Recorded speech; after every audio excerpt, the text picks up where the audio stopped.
Don't be afraid to reinvent yourself, and don't kill your spouse. Divorce them if you don't want to be with them anymore. These are the bullet points to take away. We'll put those in the notes, right? Yeah. Welcome to the Exit Strategy, your no bullshit guide to divorce with the experienced attorneys from New Direction Family Law. Unfiltered discussions to help you move from victim to victorious and from bitter to better. Hi, everyone. I'm Elizabeth Stevenson. I'm a partner and a family law attorney with New Direction Family Law, and I have my sidekick here today. Yes, everyone. I am Jen Bordeaux. Normally, we have the other attorney and Elizabeth's pod partner in crime, Sarah Hink, here. But, you know, 'tis the season of giving when we're recording this, and that includes germs. So Sarah was not able to join us today. But I'm Jen, the Director of Public Relations at New Direction Family Law. Amanda, we are so excited to have you here with us today. Thank you for having me. I'm happy to be here on the other side of the mic. It's kind of nice for a change. Yeah, and unless you have been living under a rock, especially if you're in the Triangle area, you do not know Amanda Lamb. She is with WRAL and has been for how many years? So I've been with WRAL for 29 years, and I was a TV reporter covering crime for most of my career. And then in the last year and a half, have been focusing on podcasting. So I've done a couple true crime podcasts and a daily news show. And She's also an author, too. Yes, I am an author. So I have 12 books, 3 true crimes, and 3 mysteries. You've got the Go Ask Mom blog that you're on. I'm still writing about now I write about being an empty nester, but have always written about my kids, which they love. You can imagine that, right? And your mom was a family law attorney as well? My mom was a family lawyer, so I grew up hearing lots of stories, about family law, and then she passed away in 2012, and I was involved in the closing of her firm, so I got to know a lot of her clients and hear their stories. Yeah. So I know a little bit about it. Yeah, never a dull day. It's what Lifetime movies are made of, or true crime novels are made of. For sure. Which is what we wanted to bring you in here today to chat about, as well as you mentioned you have several novels, and a few of those are true crime novels. So tell us, because they're local to the area. Yeah, so I have covered so many high-profile cases for WRAL, and, unfortunately, as both of you know, a lot of them involve domestic violence. And so my very first book, Deadly Dose, was actually about a woman who was convicted of killing her husband. So that's not the norm. Right. Ann Miller was convicted of killing her husband, Eric Miller, with poison, with arsenic.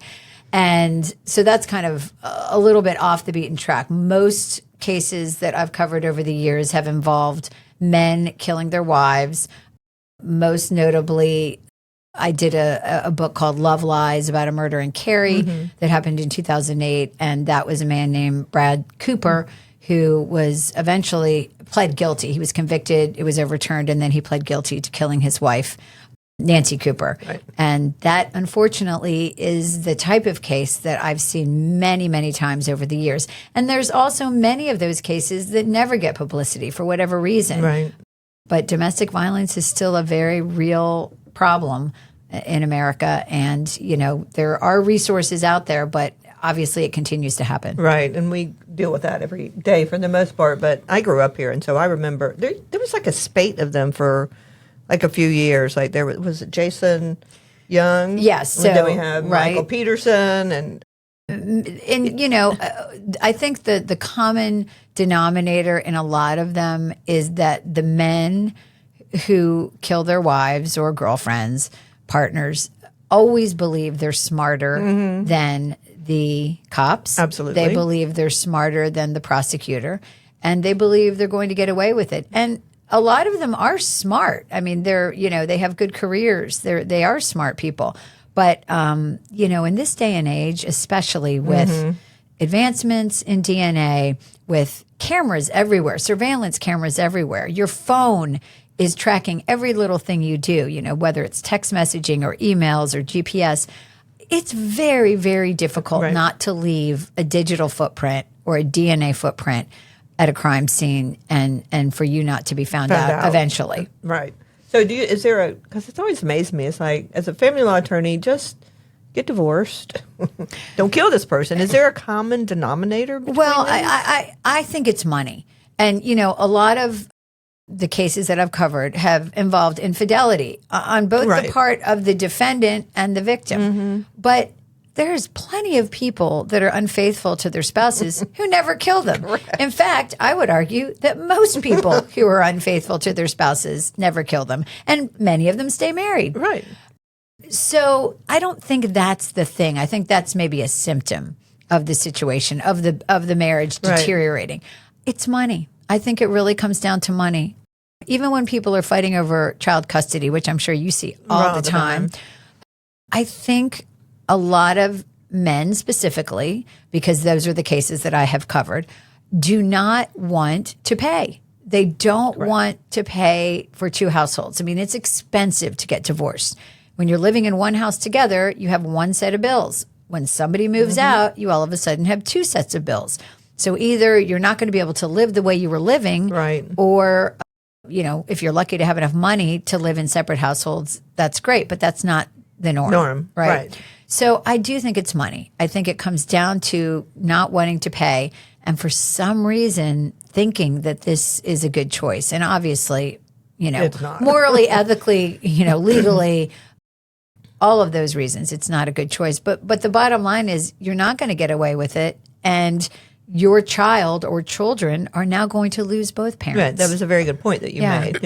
Right. And that's, you know, so that should be the end game. They should be thinking this through. You know, what's the final result here? But domestic violence is so secretive and so pervasive. When you interview people in these books, did somebody say, "Oh, I never saw anything," or "He was the nicest guy I ever," you know? What's really interesting is in a lot of the cases that I've covered, there was no physical violence. Right. So it was more emotional and, you know, cruelty with words, if you will. But even that does not indicate somebody's going to kill you, obviously. So in a lot of the cases, the first time there's ever a physical altercation is actually the murder. Now, there's other types of control in domestic violence situations. So there's financial control. If the woman, for example, doesn't work, which in the Cooper case, that was the situation. They were from Canada. She didn't have a visa. And, you know, not allowing your spouse to have money for things like groceries or putting gas in the car or going out to dinner or buying clothing for your children. Cutting you off from family members. That's a big one. Cutting you off from friends, not allowing you to have a support network. So there's all sorts of types of abuse that are not physical. Absolutely. And so then how do you know, or what is the thing that tells you, you know, you need to get out? And I think that's hard. And I think what's really tough for attorneys is a woman comes to you, she says, "Oh, no, he's never done anything to me." But there's got to be always a part of you when you start to hear her stories that says, "Oh, I don't like what I'm hearing." And then you're thinking to yourself, do I tell her to go? Do I tell her to leave? Because, you know, there's so many property right issues there, child custody issues. But is she in danger? And that's the big question. Well, that's the way the statute is written is it's not whether you or I feel in danger, it's whether that person does. But, you know, you have to read very far down to say does it rise to the level of harassment, because financial abuse is not under the statute. Yeah. Emotional abuse for the most part, not, you know, verbal abuse, not. Which is really unfortunate. It is. It's not recognized as abuse. Right. And so that hampers people. And once they leave, they can be cut off from money. They don't have a place to go. You can come get their kid. They're going to come back home. So why would they leave? Right. So many layers. And, you know, it's interesting. When I first wrote the true crime books, which was many years ago, I would go to book signings and people would raise their hand and they would say, "Well, didn't the victim drink too much? Didn't she have an affair?" And I would say, "Wait a minute. Hold up. Let's talk about this for a minute." That's like the short skirt argument in a rape case, right? It doesn't matter what your spouse did to you. You can't kill them. That's right. There's no court. There's no court in America that's going to say, "Oh, okay, she wasn't very nice to you." Right. You know, again, all of those things are part of a deteriorating marriage, but the solution is never going to be violence. That's never going to work. No, but that may be all they think they have. But yeah, and I think another point that we talked about off mic was premeditation. So unfortunately, over the years, people have called domestic violence murders crimes of passion. And that's a really offensive title for a domestic violence murder because it's a murder. It's a homicide. Correct. And there is no passion. If you love somebody, you're not killing them because you love them so much you don't want somebody else to have them. I mean, you're killing them because you want them out of the way. Right. And that's the definition of murder. So in North Carolina, premeditation, which is the standard for first-degree murder, doesn't have to be more than just a few seconds. That in that moment, while you were having an altercation with somebody, you decided you wanted them dead. And so that's premeditation. So it's not like, oh, I planned this for a week or I planned this, for a couple of days. It's you were in an altercation and you decided, you didn't think, well, maybe this is going to kill them. You thought, I think I want this person gone. Yeah. Right. So that's another important part of the law. I mean, obviously that shouldn't be the only deterrent, right? Hey guys, it's Jen with New Direction Family Law, and if you've ever known a friend that's gone through some sort of a custody dispute, you can imagine how stressful it is. Or if you've gone through a custody dispute yourself. Child custody disputes can be one of the most stressful and exhausting times of divorce for you and your children. You know your children best, and it's important that you know your legal rights and options and have a say in what's in the best interest of your children. At New Direction Family Law, we have over 30 years experience protecting the rights of our clients in child custody matters. We aggressively advocate, we support, and we educate our clients to achieve the best possible outcomes. So if you're going through a child custody matter or you have a loved one that is, let us be strong for you so you can be strong for your children. Give us a call today at 919-719-3470 to schedule an initial consultation or reach out to us via our website at newdirectionfamilylaw.com. I always thought it was money too, but I thought it was because they have a $500,000 life insurance policy. I mean, I say to clients all the time, 2 households can't live as one, you can't do this, do that. But it never occurred to me that somebody was going to kill somebody over that. Well, and again, I mean, what's $500,000? And I don't mean that meanly. No, I know. I hear what you're saying. I mean that like it's people have also a very unreasonable understanding of money, right? They think $500,000 is going to change their lives. Change their lives. Right. You get taxes taken out. You've got many years left of your life to support yourself, to support your children. That's not going to cut it for most people. Right. But they're not thinking thinking that way. So, I do always think the life insurance thing is just the ruse, the bomb. But it's amazing to me when they all do have it, and it's always something that, is a little bit over the top. And you think, well, we just took the policy out last week, but it doesn't mean anything. Just a coincidence. It's just a coincidence that she fell off the bridge. It's crazy. But I do think we've gotten, police departments, sheriff's offices, I think they're getting better training. You really think so? I do. But are they internalizing that? I mean, I hope so, especially the younger officers. I do think they're getting better training. And so hopefully that, along with the tools, the better tools that we have, the technology, the DNA, so on and so forth, that they'll be able to solve these cases, faster and recognize them right away for what they are. And, they always say, and I've said this in every book I've ever written that involves domestic violence, you always start close to the victim and then you go out in concentric circles. Mm-hmm. So the husband, the boyfriend, the partner, the live-in, whatever, the roommate, that person's always going to be number one. Right. And so if that person isn't stepping up and giving their DNA and giving their alibi and handing over their phone and their laptop, there's a reason for that. Right. And it may just because they've watched too many Lifetime movies and, they're like, I've got to lawyer up, But if you didn't do anything, when innocent people, when they know they're innocent, they generally want to help. Right. And they want the police to, find the person who did it. Right. Or if it's a suicide, rule it as a suicide. And that's another thing. Anytime somebody tries to stage a suicide, never works. There's always something off about it. And so that's usually a situation where somebody gets caught. So if we talk about children if something like that would happen, have you ever interviewed as they've gotten older? Because sometimes they'll align with the parent who was the murderer. Because they just want to have that connection. Right. So I have dealt with many cases where there have been children, either one or more children.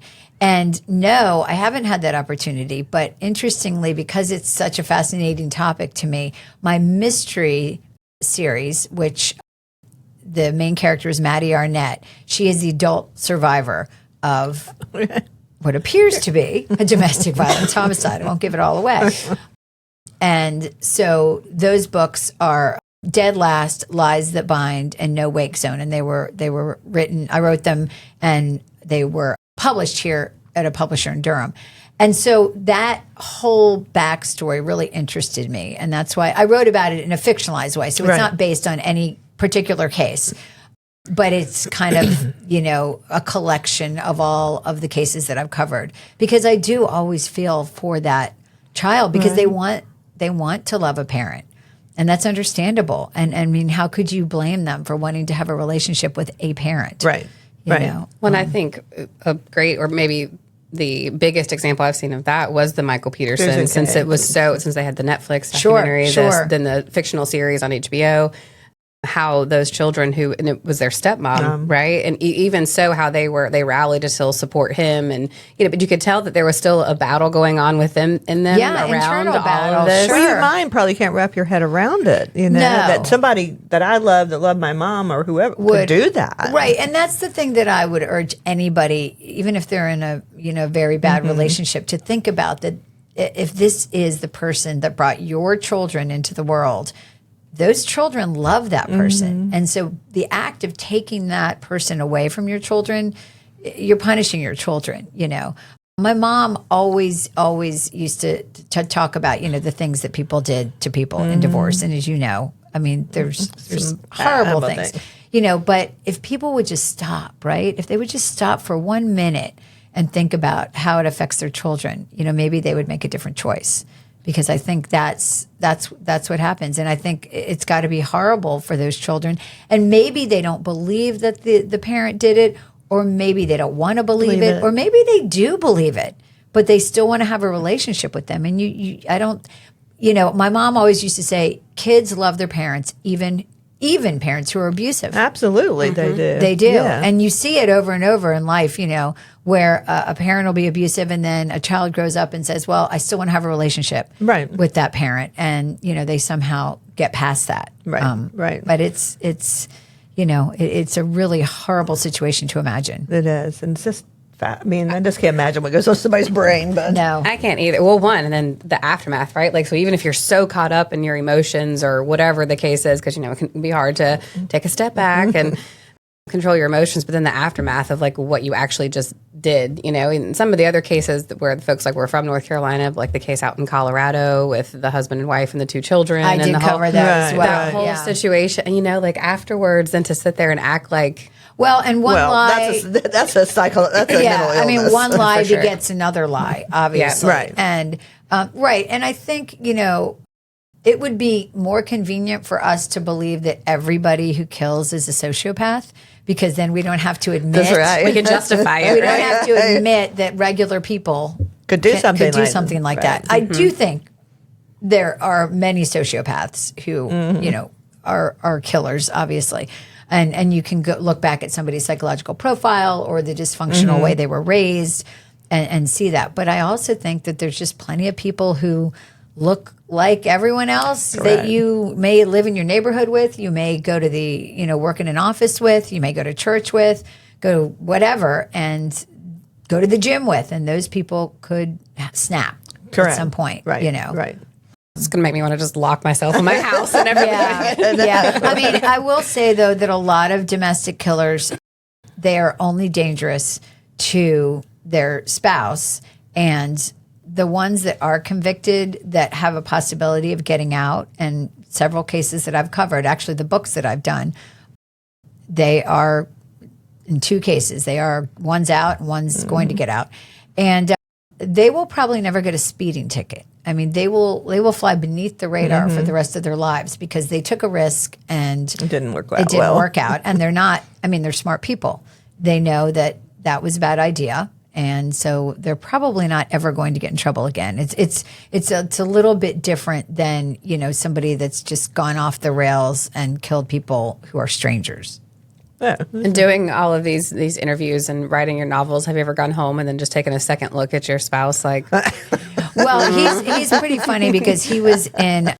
He still is in recycling, but for a long time he ran a scrapyard, and he used to tell me the best way to get rid of a body is in a car crusher.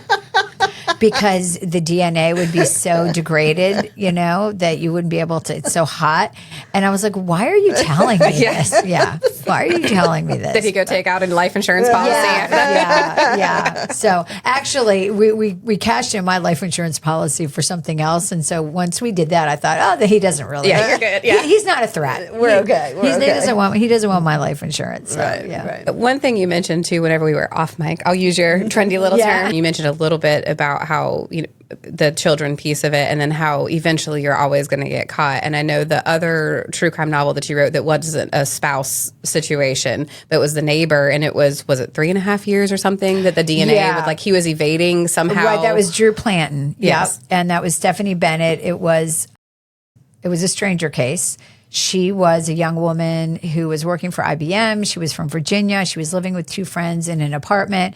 It's unclear whether a window was left open or the lock was broken, but he was, they believed, a serial killer. It was never proven. He killed himself in prison, and they connected him to 2 murders at that time prior to that. But he raped her, and then she was alone in the apartment, so she wasn't found for about another day because she didn't show up to work. Her boyfriend couldn't reach her. There were a lot of issues.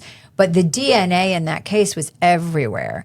And the problem was he had never been arrested. So his DNA was not in a database. And the other issue was that back then we didn't really have great databases, and we didn't have states sharing information. And so that was kind of the beginning of developing a really strong felony database in North Carolina for DNA. And that case, like you said, it took several years, and they swabbed so many men in that neighborhood because they did start to believe it was a stranger situation, like a stalker. And they were right, but they had to get the DNA. And he had never given a swab, but he worked for the state, and they ended up getting something from his lab where he worked that was a DNA match. Interesting. Yeah, crazy. But DNA is much better today. The technology is really increased, and I've done 3 true crime podcasts, but one of them for WRAL. One's called What Remains, and it's about connecting missing and murdered people with unidentified remains that the state is holding. We ended up going and doing cases all over the country and all over the world because there were so many. But we started with Dr. Ann Ross, who is a forensic scientist at NC State. And so it was really interesting because she was solving cases that are like 10, 20, 30, 40 years old because they can take a tiny bit of degraded DNA now and make those connections. Interesting. That is interesting. I used to be obsessed with Patricia Cornwell. Yeah. And her novels and The Body Farm. I know that wasn't fiction. That was a real place, but I used to be so obsessed. I used to want to be a forensic pathologist. Clearly that didn't happen. Dr. Ann Ross is a fascinating person, and she was in many of our episodes, and there's a lot written about her, so check her out because she is to me like a modern day Patricia Cornwell. Right. I mean, she embodies that. You go into her lab and there's skeletons everywhere, and she's got a wall where she has different tools like machete, a knife, all these different things, hammers. And those are to see the marks on people's bodies. Yeah, on the bones to see what they used, And she tells you very matter-of-factly. She's a scientist. Well, of course. You'd have to. Well, you have have to. to. It's, I think it's sort of like us. It's like we hear stuff.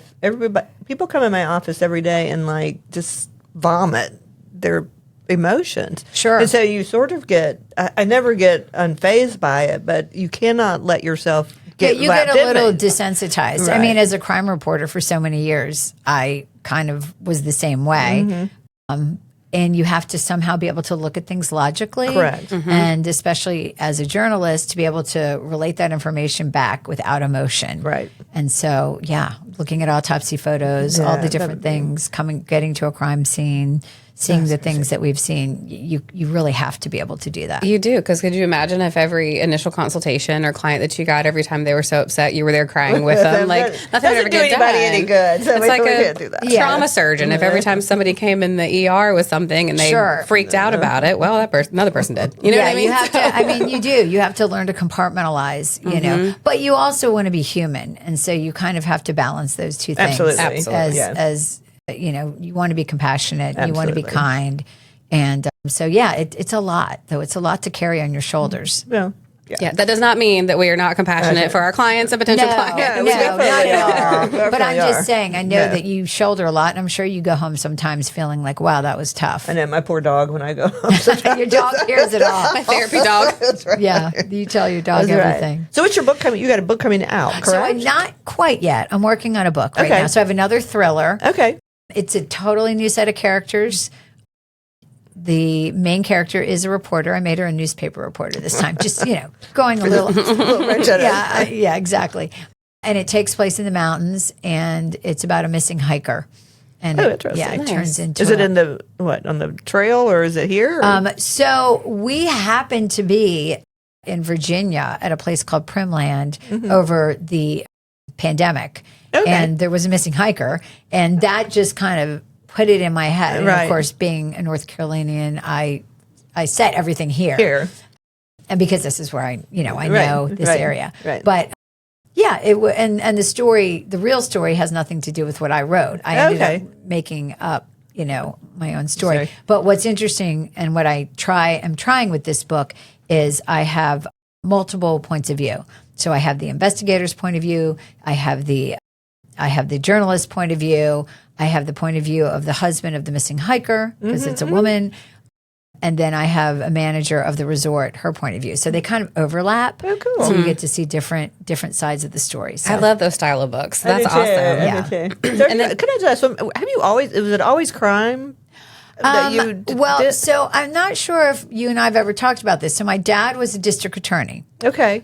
When I was growing up in Pennsylvania, and my mom was a family lawyer. Right. And so I spent a lot of time in the courtroom. And in fact, my current true crime podcast is called The Killing Month, August 1978. And it's about a 45-year-old case in Pennsylvania, a group of outlaw hillbillies who were stealing everything from Corvettes to art, you name it, and tractors. That was their big thing, tractors.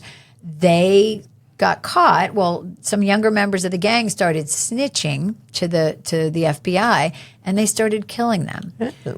So they were accused of 6 murders. It was a very high-profile case. My dad actually was the prosecutor. Oh, no. And they made a book about it called At Close Range with Sean Penn and Christopher Walken. You can still get it, I think, on Netflix. Oh, man. I'm going to in the 80s. I got to watch that now. And then my good friend and journalist, Bruce Mowdy, wrote a book about it called Jailing the Johnston Gang. And so it had never been a podcast. So I made that podcast for WRAL along with my producer, Rachel McCarthy. And I think it's great. I got to listen to that. I know, right? But the best, it's 8 episodes. You can binge it. Okay. You can get it anywhere you get your podcast. But the best thing about it is I got to work with my 83-year-old dad. That's so very cool. Share stories and share my memories because I was 13. Do you remember the trial? Oh, I do. So, yeah, because that's what DAs did. They took their kids, their 13-year-old, to a murder trial because that's a good idea. Yeah, I asked him that. I was like, did you think it was a good idea? He's like, I'm sure I cleared it with your mom. Yeah. But, it was fascinating to me. And I think that was where the seeds were sown. Because I was a general assignment reporter, which means jack of all trades. Right. You cover everything from the overturned tractor trailer to the school board to the hurricane, right? But you get to concentrate if you're lucky in your career. And so I ended up concentrating on crime, which is usually what rookie reporters do. Oh. But I developed relationships with attorneys and prosecutors and investigators and victims' families and defendants' families and judges. And so it just became my thing. And I really enjoy the complexity of criminal cases. And then I also enjoy, this is going to sound horrible, but the theater, if you will. You're taking this very emotional thing like we were talking about, and you bring it into a courtroom, and then you kind of all of a sudden it has to be very much about the facts and it has to be very much about the law. And so it's so interesting to me how you can take something so intense and put it into that, that framework. But yeah, I've always loved it. So here, because I've been here so long, I have covered from the crime through the investigation, through the arrest, through the trial, through the retrial, through the release, through the civil case, the wrongful death lawsuit, the release, all of that. So I've had an opportunity to really see things, from many different perspectives, and I find it fascinating. But I also find a lot of things fascinating. I'm just really a curious person. Yeah.